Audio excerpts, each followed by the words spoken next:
కబ్జాదారుల నుంచి తమ పార్కుని కాపాడిన హైడ్రాకు బాబానగర్ వెల్ఫేర్ అసోసియేషన్ కమిటీ సభ్యులు ప్రత్యేక ధన్యవాదాలు తెలిపారు. చాలా సంవత్సరాలుగా 3000 గజాల పార్కు స్థలాన్ని ముక్కలుగా చేసి కబ్జాదారులు రిజిస్ట్రేషన్లు చేయించుకోవడం జరిగింది. దీనిపై అనేక రకాలుగా పోరాటం చేశారు, కానీ ఎవరు దీనికి పరిష్కారం చూపించలేదు. దీనిపై హైడ్రా కమిషనర్ రంగనాథ్ కు ఫిర్యాదు చేయడంతో అసోసియేషన్ సభ్యులను కబ్జాదారులను పిలిచి ఒక సమావేశం ఏర్పాటు చేశారు. అనంతరం వారి వద్ద ఉన్న ఆధారాలను పరిశీలించి ఈ స్థలం కబ్జాకు గురైందని నిర్ధారించి మా పార్కు స్థలాన్ని మాకు అందజేశారు. బాబానగర్ వెల్ఫేర్ అసోసియేషన్ స్థలాన్ని కబ్జా చేసిన వారిని అరెస్ట్ చేసి రిమాండ్ కు కూడా పంపించడం జరిగింది. తమ కాలనీలో ఎలాంటి స్థలం కబ్జాకు గురైనా హైడ్రాకు ఫిర్యాదు చేసినట్లయితే పరిష్కారం లభిస్తుంది అని కాలనీ వాసులు తెలిపారు.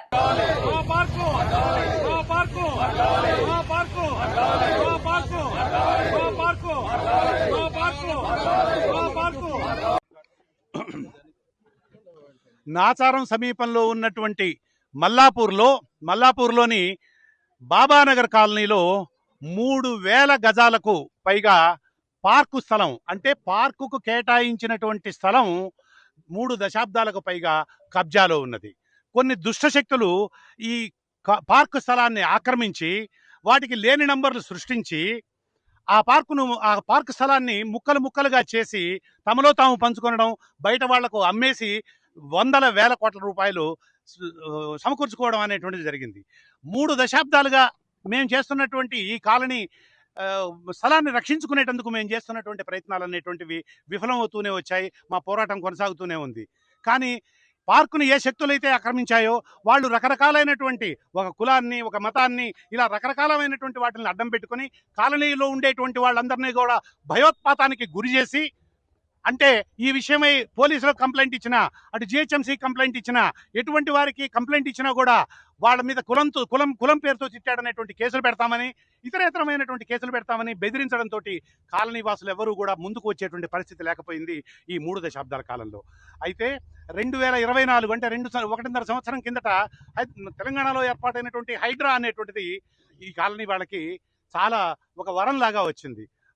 సుమారు 2.5 నెలల కిందట హైడ్రా దృష్టికి మా సమస్యను, అంటే మా పార్కు స్థలం కబ్జా అయినటువంటి విషయాన్ని హైడ్రా దృష్టికి తీసుకువెళ్లడంతో హైడ్రా కమిషనర్ రంగనాథ్ గారు మొత్తం ఇరుపక్షాల వాళ్ళని, అంటే అటు పార్కును ఆక్రమించినటువంటి వాళ్ళని, కాలనీ వాళ్ళ వాసుల్ని, వీళ్ళందరితో విస్తృత స్థాయి సమావేశాన్ని ఏర్పాటు చేసి పత్రాలను పరిశీలించి వాళ్ళ దగ్గర ఉన్నటువంటి అధునాతనమైనటువంటి సదుపాయాలు, కంప్యూటర్ల ద్వారా ఉండేటువంటి సదుపాయాలన్నింటినీ కూడా క్రోడీకరించి ఇది ఆక్రమణకు గురైంది అనేటువంటిది నిర్ణయం చేసి, ఎక్కువ టైం కూడా లేకుండానే 24 గంటల లోపలనే మొత్తం వాళ్ళ బలగాలతో దిగిపోయి మొత్తం పార్కుని విముక్తం చేసి మొత్తం ఫెన్సింగ్ అంతా కూడా చేశారు.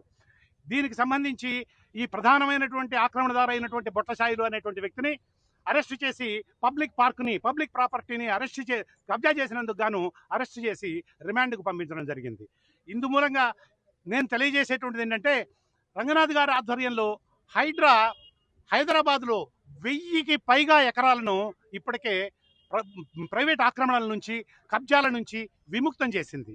ఇందులో ఒక్కొక్కటి కూడా ఒక 100 కోట్ల రూపాయల ఖరీదు చేసేటువంటి స్థలాలు, అంటే 1000 ఎకరాలు, ఎకరం 100 కోట్ల రూపాయలు, అంటే 1,00,000 కోట్ల రూపాయల విలువైనటువంటి భూములను హైడ్రా విముక్తం చేసింది. ఇది చాలా చాలా చాలా గొప్ప విషయం.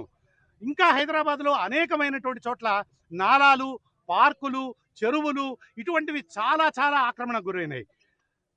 ఆయనకున్నటువంటి బహుశా వనరులు పరిమితం కావడం వల్లనో, బలగాలు పరిమితం కావడం వల్లనో అప్పటికే రెట్టించినటువంటి ఉత్సాహంతో రంగనాథ్ గారు చేస్తున్నారనడానికి మా కాలనీయే ఉదాహరణ. ఆయనను వ్యక్తిగతంగా పొగిడి దానివల్ల లబ్ధి పొందాల్సిన అవసరం ఎవరికీ లేదు.